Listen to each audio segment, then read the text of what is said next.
श्री शिवाय नमस्तुभ्यम महाराज।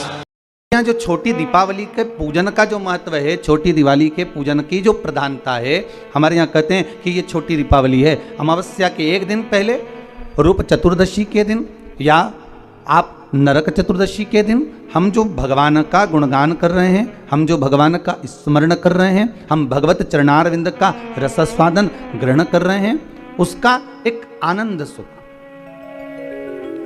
उसके भक्ति का सुख एक अलग है। महाराज क्यों कहते हैं इस छोटी दीपावली को नरक चौदस, नरक चतुर्दशी? क्यों कहते हैं कि कार्तिक महीने में कृष्ण पक्ष की ये नरक चतुर्दशी है? घर के बच्चे भी हमसे पूछेंगे, माँ नरक चतुर्दशी का मतलब क्या है? तो एक भाषा में तो अभी आशीष जी ने कहा कि नरकासुर का संहार किया भगवान ने, इसलिए नरक चतुर्दशी का वर्णन आ गया। केवल एक नरकासुर का संहार करने पर नरक चतुर्दशी का महत्व वर्णन हो, पर हमारे शास्त्र, हमारे वेद, रांतिदेव नाम का एक राजा निवास कर रहा है। बड़ा सुंदर भाव है महाराज उस रांतिदेव का।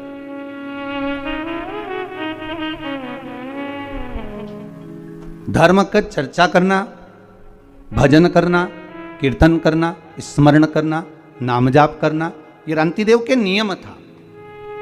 धर्म से पीछे कभी नहीं हटा, क्योंकि मानव का यदि शरीर मिला है, मनुष्य की देह मिली है, तो मानव का शरीर अगर प्राप्त हुआ है तो हम क्यों ना धर्म से जुड़कर चलें, क्यों ना भगवत स्मरण करें? अगर मानव का शरीर मिला है तो बड़ी मुश्किल से प्राप्त होता है महाराज। 84 लाख योनियों में केवल एक मानव का शरीर ही है जिसके माध्यम से हम पूर्व के कर्म का भोग लेते हैं और भगवान का भजन कर कर उस कर्म को हम काट भी लेते हैं। केवल एक मानव का शरीर, केवल एक मनुष्य की देह। बस एक चीज प्राप्त नहीं होगी, वो क्या महाराज? भगवान की सेवा, भजन, पूजन, स्मरण और भगवत नाम की चर्चा। इसलिए कलयुग केवल नाम आधारा और सुमर सुमर नर उतरहि पारा। कली काल में नाम की आधारशिला को रखा, इसलिए कहा केवल एक मानव का शरीर है जो कर्म के भोग को भोगते हुए, हमारे कर्म के भोग को मिटाते हुए, भोगते हुए भगवत स्मरण की ओर अग्रणी बढ़ा देता है, आगे बढ़ा देता है, भगवान के नाम की ओर आगे लेकर चले जाते महाराज। इसलिए शायद कहा कि मिलती है राम नाम की दौलत कभी कभी। मुश्किल से मनुष्य का यदि शरीर मिला है और मानव की देह प्राप्त हुई है तो भगवान का भजन मिलना बड़ा कठिन है, भगवान का स्मरण बड़ा कठिन।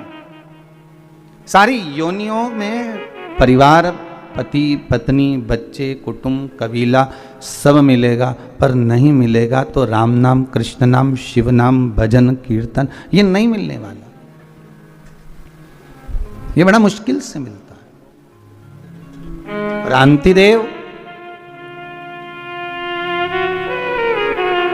इतने धर्मात्मा राजा थे, हर पल, हर घड़ी, हर क्षण दान, पुण्य, संकीर्तन सब करा, पर जब अंतिम समय आया, नरक चतुर्दशी का महत्व समझ रहे हैं अपन? आज नरक चतुर्दशी का आज का जो महत्व है वो समझ रहे हैं।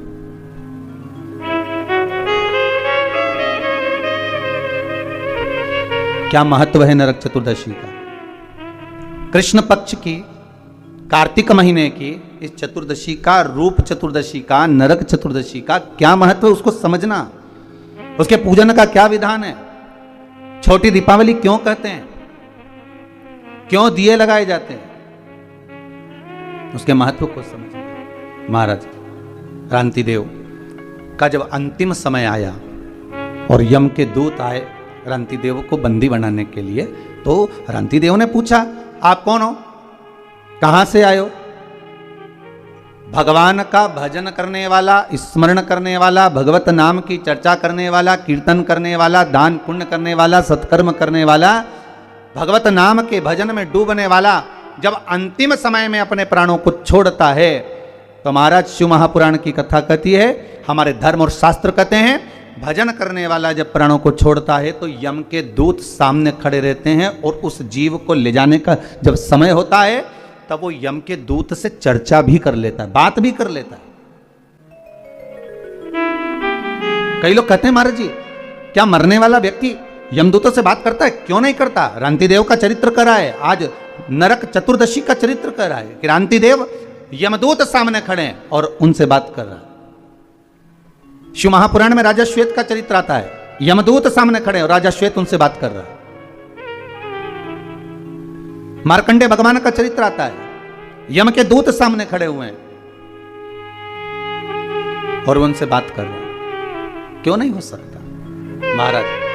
अरे मुख में हो राम नाम, राम सेवा हाथ में, और तू अकेला नाही प्यारे, राम तेरे साथ। कि जिंदगी की बागडोर हाथ दीना नाथ के, वो महलों में राखे चाहे झोपड़ी का। सीताराम सीताराम सीताराम कहिए, जाहि विधि राखे राम ताहि विधि रहिए। क्यों नहीं हो सकता? अगर आप सत्संग में लगे हो, भजन में लगे हो, कीर्तन में लगे हो, मंत्र जाप में लगे हो, मंत्र स्मरण में लगे हो, भगवान की भक्ति में अगर डूबे हुए हो, तो यमदूतों की भी सामर्थ्यता नहीं, हिम्मत नहीं कि आपको उठाकर ऐसे ही ले जाए।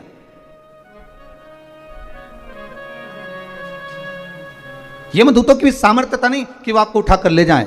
वहां तो चर्चा होती है, बात होती है कि साहब हम आए हैं, यमदूत सामने नजर आते हैं। कहीं कहीं आप लोगों ने भी अपने जीवन में सुना होगा, जब किसी के प्राण छूटते हैं तो कहते हैं ना कि उनको तो पहले ही भान हो गया था, उनको तो पहले ही मालूम पड़ गया था, उनने तो कह दिया था साहब कि ऐसा हो रहा है। कई बार हम कहते हैं, हमारी सहज भाषा में आप लोगों ने भी अपने जीवन में सुना होगा कि वो ऐसा बोल गया, वो ऐसा कर गया, उसको तो मालूम पड़ गया था, उसकी तो सूचना मिल गई थी, अंतिम समय क्या है उसको मालूम पड़ गया। पर महाराज आज रांतिदेव के साथ वही हुआ। रांतिदेव ने पूछ लिया, कौन हो? यमदूत। लेने आए हो? हाँ। चलना पड़ेगा। बिल्कुल चलता हूं। कहां लेकर जाओगे? नरक।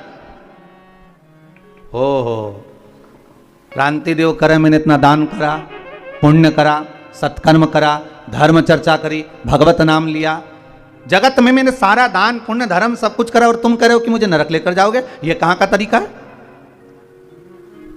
ये कौन सा तरीका है? कार्तिक महीने की यही चतुर्दशी कृष्ण पक्ष की थी, जिस दिन रांतिदेव यमदूतों से बात कर रहे हैं और कह रहे तुम मुझे नरक लेकर जाओगे। मैंने पाप कौन सा करा है? भाई व्यक्ति अगर कोई पाप कर्म करे, व्यक्ति अगर कोई गलत कर्म करे तो कहा जाए कि इसने पाप कर्म करा है तो इसको नरक भेज दिया जाए। पर मैंने पाप कौन सा करा है जो मुझे नरक भेज रहे हो? तो कहा महाराज जी आपने 2 पाप करे। कौन कौन से? तो कहा पहला पाप ये कि दरवाजे पर गाय आई, गौ माता आई, दरवाजे पर खड़ी रही, इंतजार करती रही, और आपने गौ माता को भोजन नहीं दिया, भूखी चली गई। और दूसरा पाप आपने करा, दरवाजे पर ब्राह्मण आया और आप उसको अन्न भाग ग्रहण नहीं करवा सके, आप उसको भोजन नहीं करा सके। अब रांतिदेव ने पूछा ये हुआ कब था, ये तो बताओ पहले। अच्छा, सब जगह की फाइलें गायब हो सकती है, सारी फाइलें मिटाई जा सकती है, पर उस परमात्मा के द्वार पर जो फाइल लिखी जाती है उसे कोई मिटा नहीं सकता। मत बुरे कर्म कर बंदे वरना पछताएगा, भगवान की आंखों से तू बच नहीं पाएगा, तू बच नहीं पाएगा। उसको पहचान नहीं सकते। सारी फाइलें मिटाई जा सकती हैं, हर फाइल को छुपाया जा सकता है, हमारा लिखा हुआ हम उसको मिटा सकते हैं, पर परमात्मा की फाइल में एक बार अगर नाम चढ़ गया, कौन सी तारीख, कौन तिथि, कौन पल, कौन घड़ी, कौन क्षण आपने क्या कर्म करा है, वो परमात्मा की खाते में लिखा हुआ है। मेरे भोले के दरबार में सब लोगों का खाता, और किसी को कोड़ी कम नहीं देता, किसी को दमड़ी। सारी फाइलें उसके पास, चाहे हमारी हो चाहे आपकी हो। रांति देव की अगर फाइल उनके पास में है तो कहा मैंने करा कब था, बता दिया। यमदूतों ने ये फाइल पढ़ लीजिए, चित्रगुप्त महाराज को बुलाया, बता दीजिए महाराज, बता दिया। एक दिन ब्राह्मण आया था, निवेदन करा, तो रांति देव कह रहे हैं ब्राह्मण को मैंने सिंहासन दिया, ब्राह्मण को मैंने बैठने का सिंहासन दिया है। ब्राह्मण के लिए मैंने हाथ जोड़कर निवेदन करा था, ब्राह्मण देवता आप कुछ खा लीजिए, ब्राह्मण देवता आप पानी पी लीजिए, ब्राह्मण देवता आप कुछ ग्रहण कर लीजिए, पर ब्राह्मण ने मना कर दिया था। आप देखिए, लिस्ट उठाकर देखो, ब्राह्मण ने मना कर दिया था। यमदूत कहते हैं भले ब्राह्मण मना कर दिया, पर कुछ नहीं तो मुख झूठा करा देता, पानी ही पिला देता, तेरे घर का बर्तन झूठा तो होना था, तेरे घर का बर्तन पात्र झूठा तो होना था। कितना सुंदर कहा है महाराज। कोई ब्राह्मण यदि आपके यहां आए और ब्राह्मण आकर आपके यहां अगर ऊपर से जल ग्रहण कर रहा है तो आप ब्राह्मण से कह सकते हो महाराज जी आप पात्र झूठा कर दीजिए। कोई ब्राह्मण अगर आपके यहां आया और वो ऊपर से जल भाग ग्रहण कर रहा है, वह हथेली में भाग लेकर, लाओ सब प्रसाद दे दो हथेली में, हथेली में भाग लेकर ब्राह्मण ग्रहण कर रहा है, तो उसको यजमान को चाहिए कि वो ब्राह्मण देवता से कहे कि ब्राह्मण देवता पात्र झूठा कर दीजिए, पात्र झूठा कर दीजिए, ये प्लेट झूठी कर दीजिए, ये पात्र झूठा कर दीजिए। क्यों?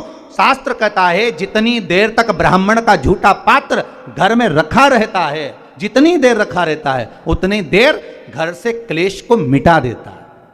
महाराज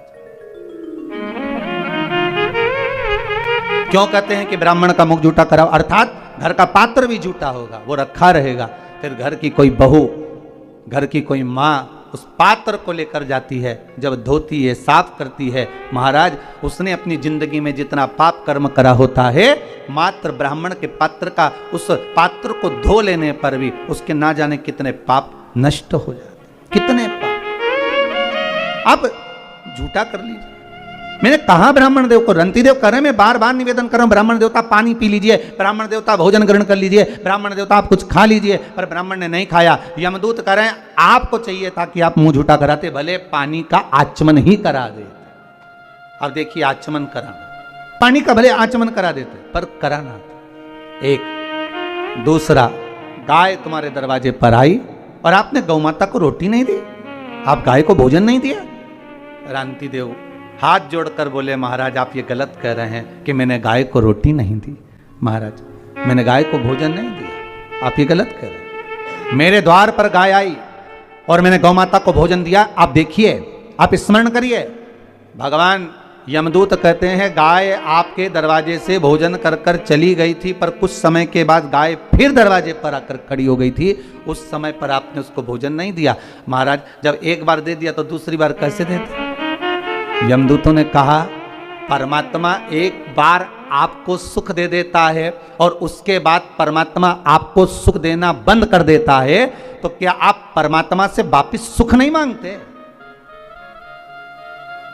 क्या परमात्मा से वापिस सुख नहीं मांगोगे कि हे प्रभु, हे भोलेनाथ, हे मेरे नारायण, हे मेरे राम, हे मेरे कृष्ण? एक बार अगर आपने सुख दे दिया और सुख देने के बाद फिर वापिस वही की वही लीला चालू हो गई, वही हमारा कर्म का दुख हमारे सामने आ गया, तो क्या आप भगवान से वापस सुख नहीं मांगोगे कि हे भगवान हमें वापस सुखी कर दीजिए, वापस ऐसी कृपा कर दीजिए कि हमारा वैभव, हमारा धन, हमारी प्रतिष्ठा, हमारा यश, हमारी कीर्ति पुनः वापस स्थापित हो जाए? रंती देव, गाय अगर एक बार भोजन कर कर चली गई और दूसरी बार पुनः तुम्हारे दरवाजे पर आई है, तो तुम्हारे दरवाजे पर तुम्हारा कल्याण करने के लिए आई है। तुमने उसको भोजन नहीं दिया, क्षमा करिएगा, मुझसे गलती हो गई, इसलिए तुम्हें नरक भोगना पड़ेगा। रांति देव ने कहा नरक अगर भोगना तो मेरा पुण्य कहां गया वो बताओ। पुण्य तुम्हारे सामने, तुम्हारे पुण्य के बल पर मांगो। तुम बैकुंठ का भोग भोगोगे कि कुछ और मांगना चाहते हो? इतने में रांति देव ने कहा अगर मेरे पुण्य का भाग देना चाहते हो तो केवल मेरे जीवन में 1 वर्ष के लिए मृत्यु को टाल दीजिए, 1 साल मेरी मौत ना हो, मेरी मृत्यु ना हो। 1 वर्ष? हाँ, क्या करोगे? रांति देव ने कहा जो नहीं कर पाया वही करूंगा, आप 1 वर्ष के लिए मुझे पुनः मेरा जीवन दे दो। भगवान यमदूतों ने कृपा करी और यमदूत उसको छोड़कर 1 वर्ष के लिए दे दिया उसका पुण्य का भाग। रांति देव नरक को जीत लिया, वो 1 वर्ष के पुण्य के बल पर इतना ब्राह्मण भोज कराया, इतना गौ माता का भाग प्रदान करा। इसलिए इस कथा को वर्णन करते हुए कहते हैं कि इसको कहते हैं नरक चतुर्दशी। क्यों? रांति देव को नरक से छुड़ा लिया था इस। कई बच्चे पूछते हैं कि नरक चतुर्दशी का मतलब क्या, नरक चतुर्दशी का मतलब क्या? बताना पड़ेगा कि रांति देव को नरक से छुड़ाया था आज के दिन। फिर रांति देव ने क्या करा? कहा महाराज इसी नरक चतुर्दशी के दिन ब्राह्मण का भोजन कराया, गौ माता को द्वार पर बुलाया, दरवाजे पर जब गाय नहीं आई तो जहां गाय बंधी थी वहां जाकर गौ माता को घासा भोजन का जिमाकर उसका आचमन कराया। उसका फल क्या हुआ कि रांति देव को फिर नरक नहीं भोगना पड़ा। फिर रांति देव जब प्राण त्यागे तो भगवान के धाम में पहुंच गए, सीधे भगवान के द्वार पर। अगर भगवान भूत अधिपति भगवान शंकर का स्मरण कर कर, पंचाक्षर मंत्र का स्मरण कर कर अगर आप पूजन में बैठ रहे हैं, लक्ष्मी पूजन कर रहे हैं, तो ये पक्का है अगर हमसे कुछ त्रुटि हो भी गई तो भगवान भोलेनाथ उसको क्षमा कर देंगे। और माता से निवेदन करना, हे लक्ष्मी मैया, हे वैभव लक्ष्मी, हे माता अष्टलक्ष्मी, हे माँ संतान लक्ष्मी, धान्य लक्ष्मी, वैभव लक्ष्मी, प्रतिष्ठा लक्ष्मी, यश लक्ष्मी, कीर्ति लक्ष्मी, आरोग्य लक्ष्मी, संतान लक्ष्मी, हे माँ ऐसी कृपा करिए, आप हमारे घर से रुष्ट होकर ना जाइएगा। ये घर, ये परिवार, ये सब आपका है, सब आपका। ये किसी दूसरे का नहीं। मां पूजन करते समय माता लक्ष्मी से जरूर कहें, मां 4 साल हो गए, 2 साल हो गए, ये 2 वर्ष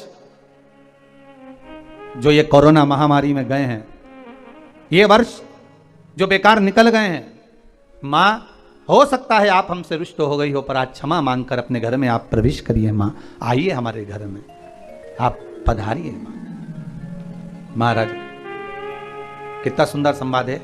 एक साहूकार की बेटी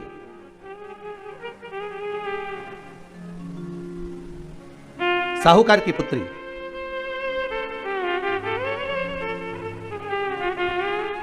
पीपल के वृक्ष के नीचे, बेलपत्री के वृक्ष के नीचे, आंवले के वृक्ष के नीचे प्रत्येक अमावस्या को दीप लगाने जाती थी। उसका नियम था।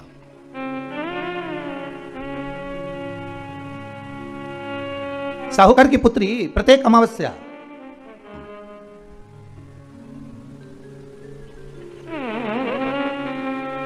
तीन दीप, एक बेलपत्री के नीचे, एक आंवले के नीचे, एक पीपल के नीचे लगाने जाते। महाराज आज नारायण ने कृपा कर दी। और क्या कृपा करी कि आज सरस्वती, पार्वती और लक्ष्मी तीनों इन वृक्षों के नीचे जाकर विराजमान हो गई। पार्वती मैया तो पहले से ही बेलपत्री के नीचे है, स्वयं सरस्वती मैया, लक्ष्मी मैया आंवले और पीपल के नीचे विराजमान हो गई। अब आज तीनों देवियों में बात हो रही है, आज तीनों देवियों में चर्चा हो रही है कि यदि आज अगर कोई दीप लगाने आया और पहला दीप जिसका लगेगा तो यह पक्का है कि मैं लक्ष्मी उसके घर में प्रवेश करूंगी।